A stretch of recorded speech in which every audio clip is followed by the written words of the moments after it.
और एक सवाल था सर, आप अगर 2022 इलेक्शन में अगर आप जीत जाते हैं तो सर क्या हम लोग आपको क्या चीफ मिनिस्टर के हिसाब से मुझे चीफ मिनिस्टर नहीं बनना, मुझे चीफ मिनिस्टर बनने ही नहीं, मुझे ग्रेटर रिप्रेजेंट जिसको चीफ मिनिस्टर बनना है वो चीफ मिनिस्टर बने।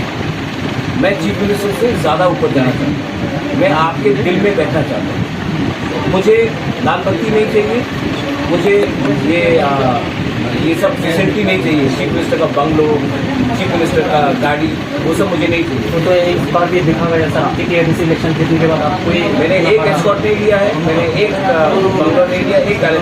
अभी तक मैं अपने पैसे से सोता हूँ हेलीकॉप्टर में या प्लेन में, गवर्नमेंट का पैसा इस्तेमाल नहीं करता। मुझे भगवान ने बहुत दिया है, लेकिन मेरे लोगों को भगवान ने कुछ नहीं दिया। मैं अपने लोगों को कुछ देना चाहता हूँ।